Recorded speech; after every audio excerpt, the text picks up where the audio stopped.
And when we moved, and we lived on Church Road at the time, so when we moved away, Florence was elected by me to be the other person that ran the school, and she and Priscilla Greenhouse worked together, and that kindergarten lasted for about 20 years. And what was the name of this again? Because my camera cut out. Actually, very good. It was downstairs in the Congregational Church. Fantastic. Yes, Anne.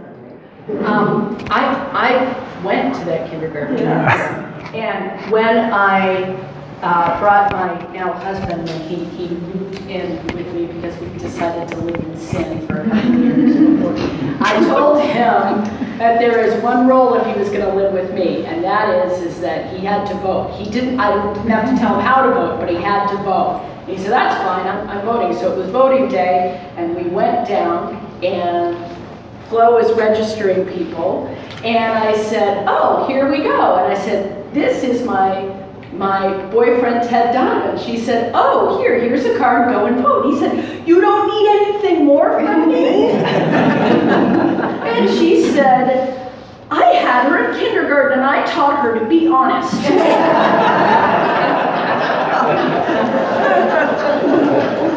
That's great. Anybody else have a memory get triggered? I had, when Florence said something about the little stamps, my father was in World War II, and there's many pictures in the stamps and the booklets and the coins and the steel pennies, and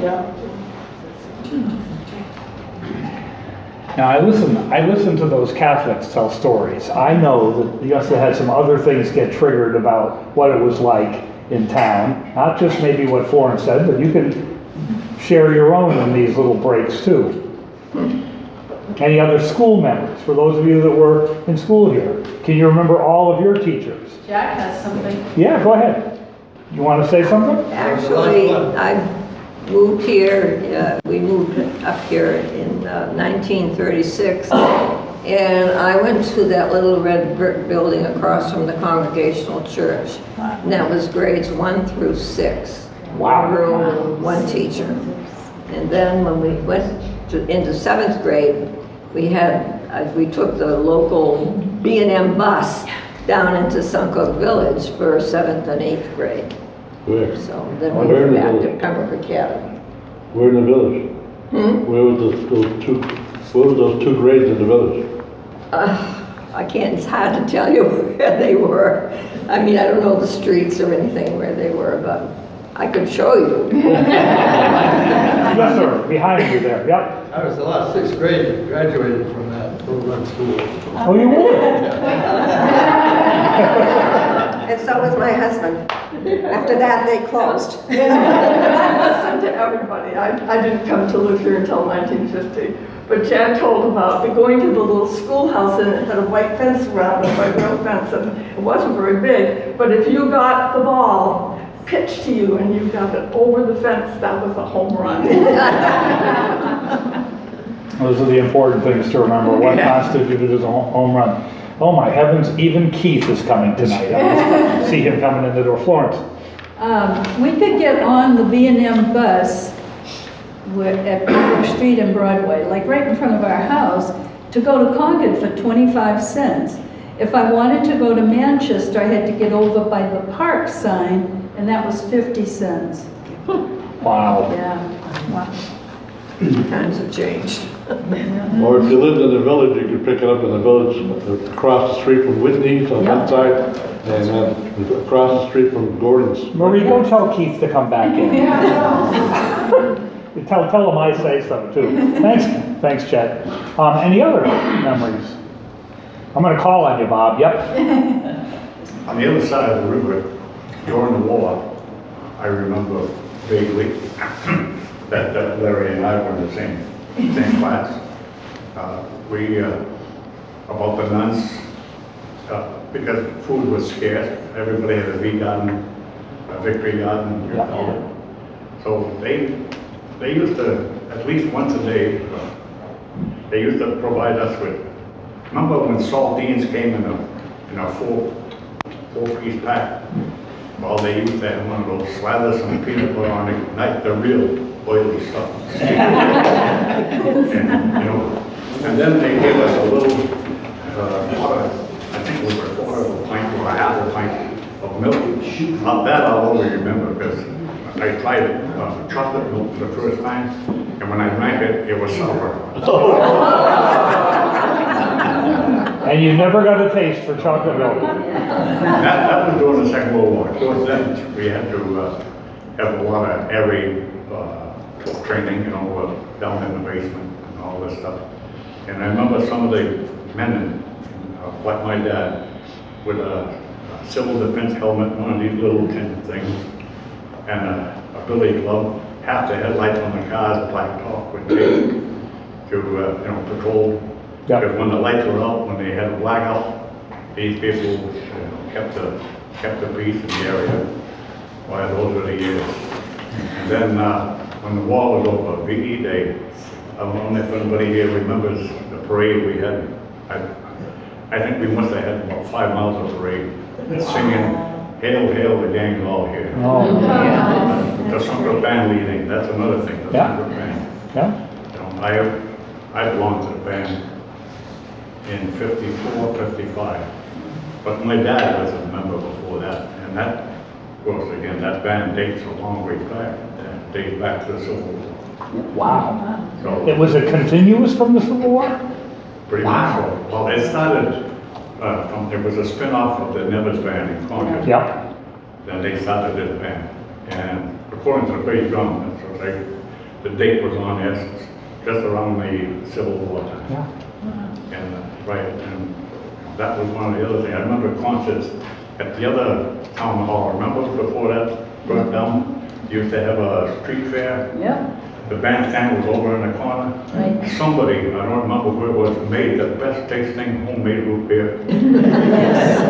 And with that, I remember too. And we had one here, we had one that was someone else in Pembroke. Of course, the VFW and, you know, then the Catholic Church. And those were, you know, our summers were pretty nice at the time. Pembroke State Park, like over there, swim, good stuff. Thank But you. I'm sure, you know, some of these other fellas have been. Larry. The album over here, that's the new bar. Yeah, I got some 1890 or whatever, under Suncook band. The album. Okay. You know, I got that from John Darwin. Wow. Wow. Fantastic. I think it was called the Suncook Union Cornet Band. Right. Wow. Yes, sir. I remember I was in Could you 1950, say your name so we can? Cherry Vincent, Good. moved to Allenstown, born in Pembroke, actually born in Concord Hospital. My mom lived, she was a domestic, and she lived with a family on Pine Street in Pembroke till I was 3, and then we moved, my father was in the Merchant Marines, and we moved to Manchester till I was 12, I believe. In 55, we moved back to Suncook. And all my memories are in Allenstown, except for Pembroke is where we would come and date all the beautiful girls from Pembroke. One of them is here. Still looks pretty young. But what I remember most is the what's called the Armin DuPont School now. Yeah. Yeah. That was built from boxcars from the B&M Railroad. Really? We would go up to Concord, they would tear down the boxcars, and the boards from the boxcars, Mr. Burville, I believe... The gym was, yeah, the gymnasium. The gymnasium. Wow. And it was all B&M boxcar for the framing, the floor, and everything for that, Wonderful. for that building. Wow, that's cool. That is great. I'm going to move on to our next keynoter. And I now get to make the apology all over again because it really upset him, and I really didn't mean to upset him, but I caught him outside and I told him I really was the one to blame for misspelling his name. And of course, not only did I misspell his name, I told him the start time was 7 o'clock, which is why. So this is why I'm going off the Historic Society. So I stopped making mistakes like this. I'm going to invite Hector Eamon to come up and say whatever occurs to him to say, but you have to come put this microphone on, Hector.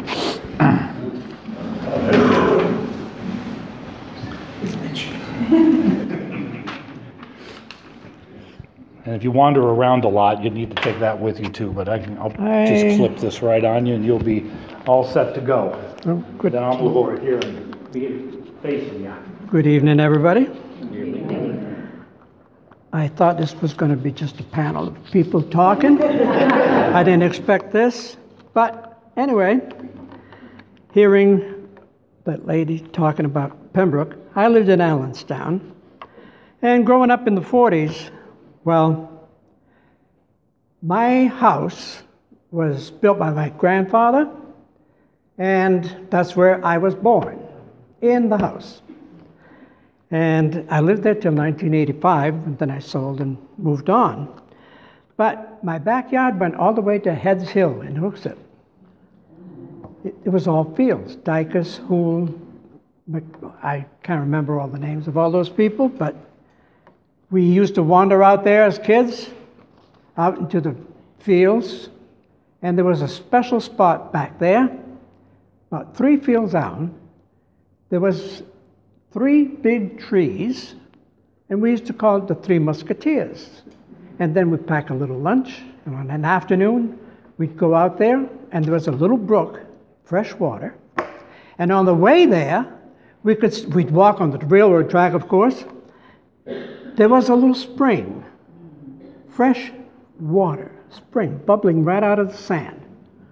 And I remember we'd bring a little jug, mason jar or something, and we'd pick that cold, cold water. Oh, it was so good. That was, way back in the... We had 3 railroad tracks crossing my street alone, 3. One of them went to the mill where they had loaded and unloaded cargo. The other one went to the water tank. Do you remember a water tank? With the hook, came down, filled it with water, brought it back up. I'm not sure if it's still there, but I looked out my window in my second story, I could see it. And the third one went right under the bridge. There was a wooden bridge with wooden sides so that nobody would fall off, and it would keep the smoke out of everybody's nose and mouth as they went by. But with those 3, and then there was one further up, right where there's a station on Main Street and Ferry Street. There's 4 corners there. The train used to go right down from Pembroke, down that street, across the bridge, all the way down to God knows where in somebody's field, and then would travel up to where that, just in back of that gas station, which at that time was Croniacs. Across the street from that was our police station and fire department. Little building, but that's where it was. And then the train would stop at the Blodgett, which was next to Dr. LeBlanc's house and the Catholic Church. And then that train would ride right back past the school, in back of the school, I should say, the Catholic school and the public school, and then it would cross School Street. And then it would go across 28, and then it would go to Armin's house. Because he bought the building where they used to stop, and then it went all the way up to Pittsfield. I believe that's where the Blueberry Express used to go. Now, with all those street crossings and railroads on my street alone, not one accident ever happened. Not one. Nobody was ever hurt. But that's little railroad crossings. The Blodgett, the water tank.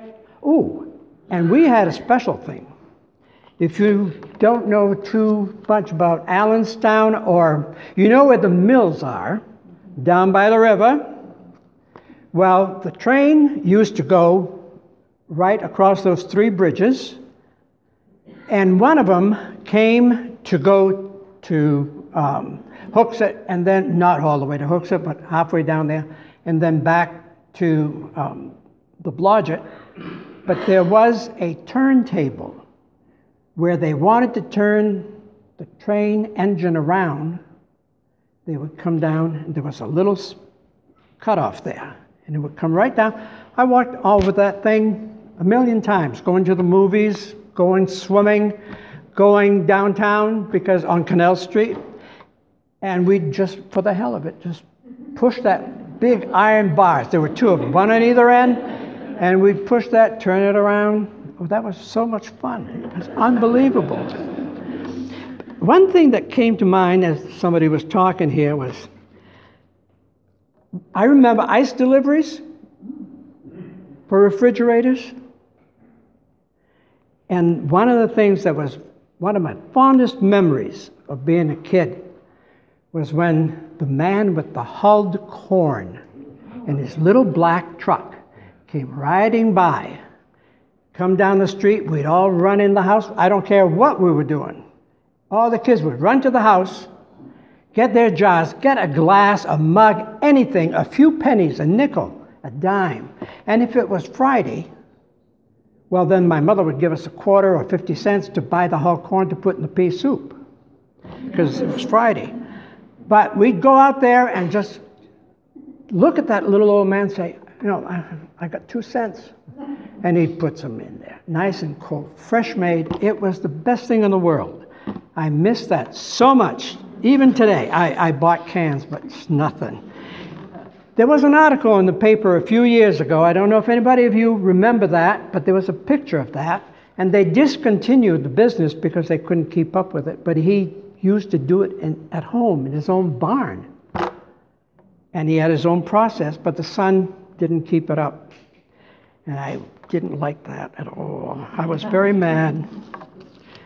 There was, you remember winter's horse plowing? Horses going up the sidewalks to open them up. I remember that, and I remember skiing down on the snowbanks on the other side of the road. I don't know how come I didn't hurt myself, but we did that. And in the summer, in the winter, and then we'd go to the skating rink, of course, by the school. There was a big skating rink there. Everybody used to go there in the winter.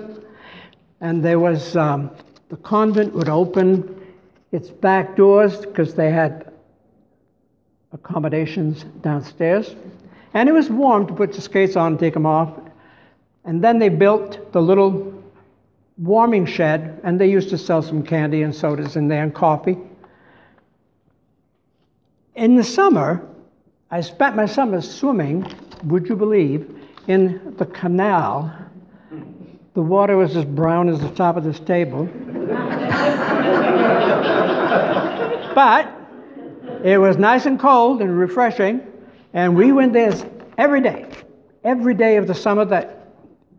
And if it was one thing that I keep telling my sister-in-law and my sister, I said, one thing why we're so healthy, even today, is because of all that stuff we swam in all summer. We are now immune to everything.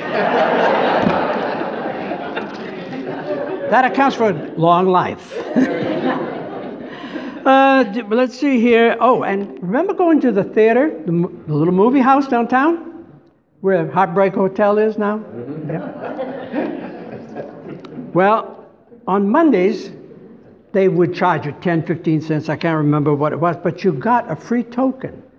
And then you could go on Wednesday with the token. It was free. And then on Saturday, of course, you had to pay full price again, as you did on Monday, but it was only 10 or 15 cents. And we'd go down to Neil's, little diner, buy our popcorn, our candy, and everything, and run up the stairs to at the box office right there at the top of the stairs, and then there were 2 more going either way. But this was the way everybody went because they closed that front. And I remember there was a few theater productions down there too. One of them was from Canada, and that was a French production. And then there were some vaudeville type shows. And as a matter of fact, I remember, I should have brought it. There's a picture of a play or whatever it was from the early 30s. My sister was in it, and that's why we got the picture. But it was oh God, I miss that theater now. And then, of course, it became the Knights of Columbus Hall. After the fire, it was torn down and then became the hotel. Let's see here, what else? I just remember that growing up in Allenstown I don't have any bad memories. Let's put it that way. It was all fun. I remember playing games in the evening because we had street lights. I don't remember anything before 45, 46, really. I do remember the warden that you were talking about and the billy club, and I still have them at home because my father was one of the wardens. And I forgot what that billy club was. That's where it came from. But anyway, nobody locked their doors. Everybody I remember people walking in at midnight into our house and say, Hector, that was my dad's name. Yvonne, my mom, anybody up? Okay, off they went. And we thought nothing of it. We were just so used to it. We were all friends. We all liked each other. We all knew each other, family-wise. It was really like we were talking sometimes in the mornings. On Monday mornings, we have coffee after blood pressure.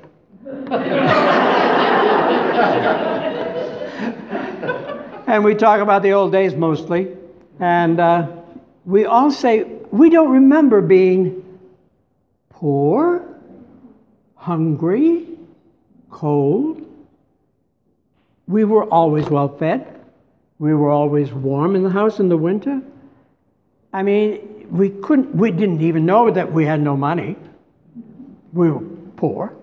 But all the neighbors were the same, so it made no difference to us. We were all one and the other, And I never had the feeling that, I was amongst friends all the time.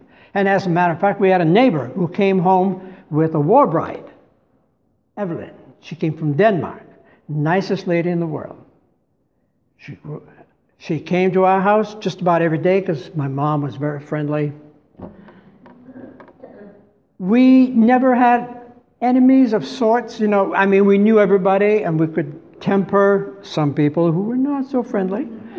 But, and you remember going downtown to Lammy's to have your shoes resoled or fixed instead of putting cardboard? That was a long time ago. There was a bowling alley. I don't know if you remember the bowling alley. And there was a roller skating rink. Remember that? There was one right down just by Emerson's. Laundromat is there today. And the bowling alley was up by Whitney's. And there was a staircase. I think it's still gone now. Is it still there? Still there, but yeah.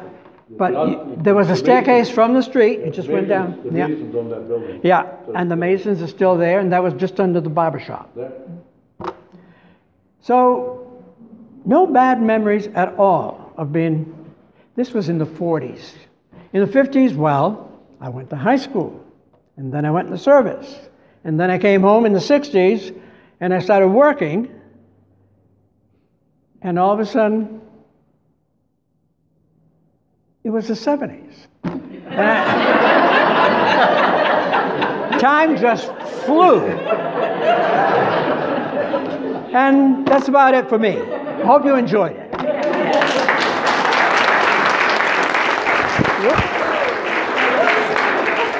You told me about this. Yeah, I knew you were gonna do that, I could see it coming. That's fine. That was great, Hector, thank you so much. Wow. So, I could tell, just watching you, that any number of memories were triggered by what Hector had to share, so who wants to build on those? Yeah, please. On the Ferry Street Bridge, Hector, for some reason I'm related maybe a fourth or fifth cousin to somebody who married one of my other cousins. But Incest is best. if you had a cat and you wanted to get rid of it, you know how you get rid of a cat? And they always come back, you would call this gentleman, he would come, he'd take the cat, he would put it like in a burlap bag, and you'd go to the Ferry Street crossing, and you would wait for the engine to come underneath the crossing, and you would drop the bag into the smokestack. Oh! And those cats never came back.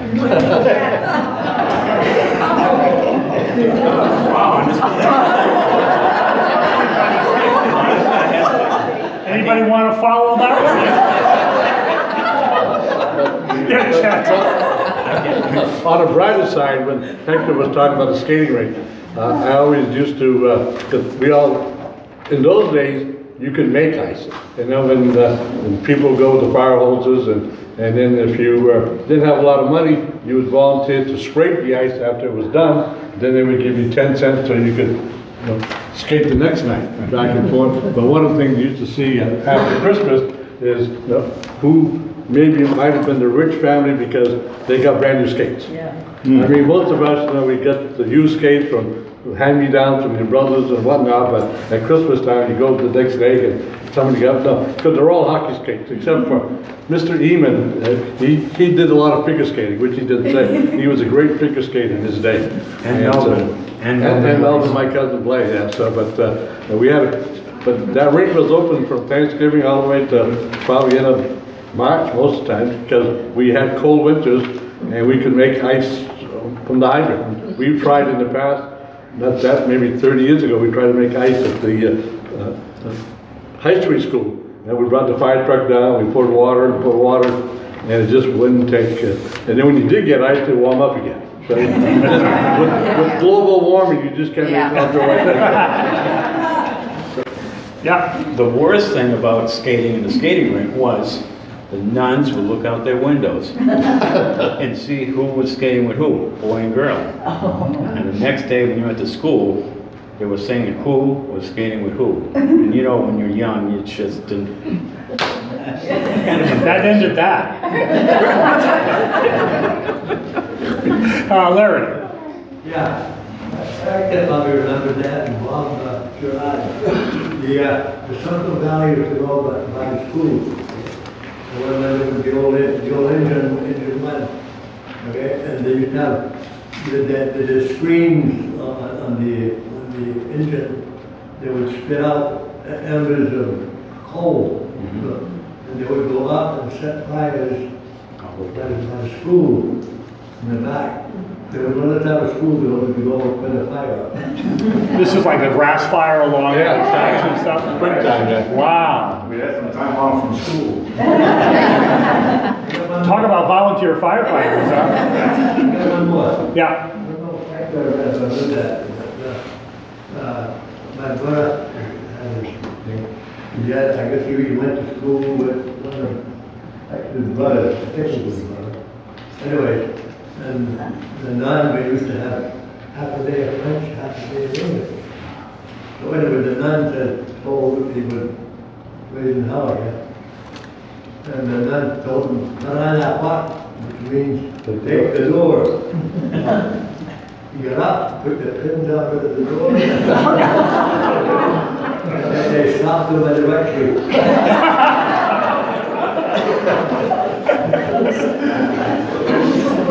Okay, anybody else? Anybody's free to chime in here on anything they remember, yep? I have a question. The first library I remember was in Suncook Village, Was it next to the fire station? No. No, I mean the barber shop. Was it next to Yeah. Yes. Well, you had Whitney's, Yes. then you had the library, Yeah. and then you would have the barber shop, Going uphill, and yeah. then the Yeah. flower shop up there. Yeah. Yeah, so.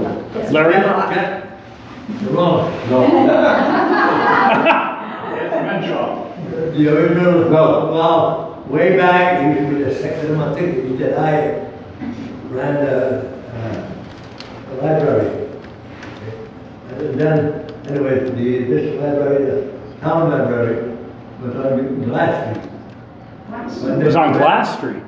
That place? Yeah. Remember where it was at? Yeah. Where it was at? Yeah, Saturdays, TVs. Okay. They used to be in there, they had fire this, and then from there, they went to Main Street. But I only remember Main Street. Don't tell anybody else over there. Is that true, Hector? You are our historian that we seek to solve all locations and libraries and everything else? Okay, he's being quiet. Okay, Marie. I can remember a long time ago when the skating rink was being operated as a skating rink.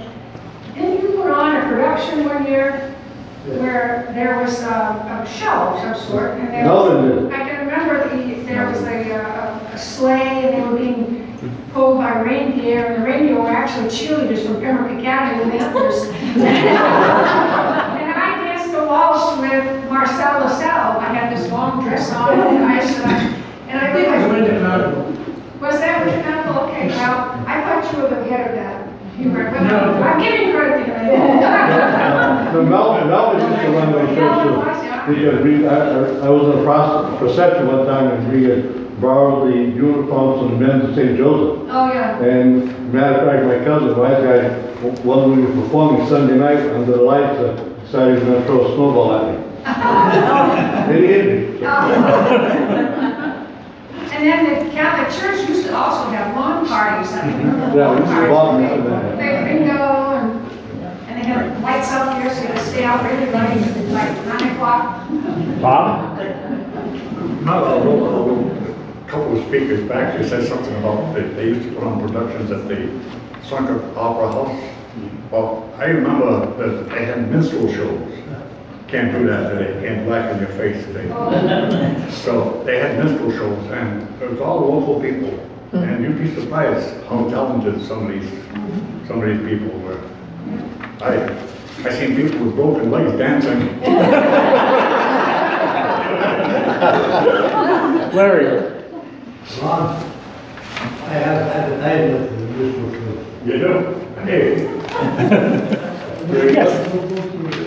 But speaking about Main Street, I believe there used to be, between convenience stores and grocery stores, there had to be 10 or 12 in Suncook in those days. It was Rainville and Davio's.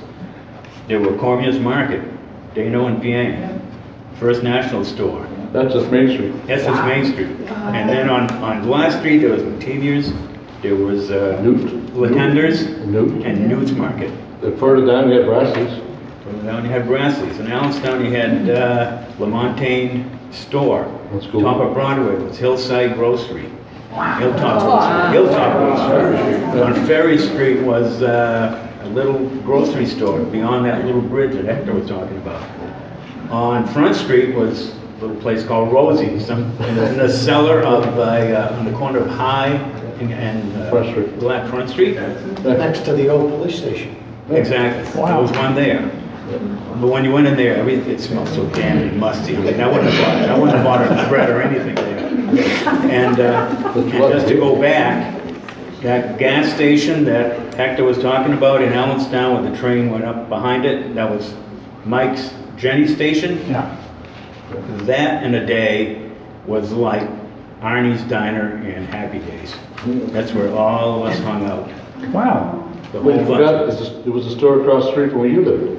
Yes, there was a Martell store, there used to be an Amoco station, right next to the school. Wow. So they were, That's amazing. All mom and pop, all. Yeah.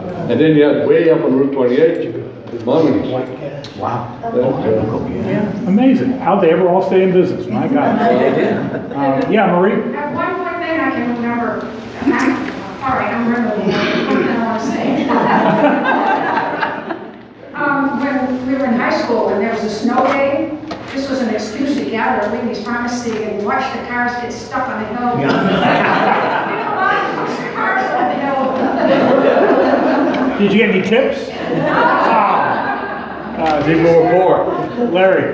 Just for people's information, back in town, they used to have 17 beer joints. And the trolleys used to come from Manchester and Concord because those would dry down. Is that right? Yeah, Manchester and Concord would dry, so they would have trolleys. Did you say 17 beer joints? Oh, yeah. My heavens. Bob? My grandfather owned one of them. Chris owns lunch. Today, he was a real, today he'd be in jail. Because if a woman walked in there and tell her, you don't belong here, go home and take care of the kids. He'd tell the guy, all right, you've had your 2 beers, get out of here and go home, take care of your kids.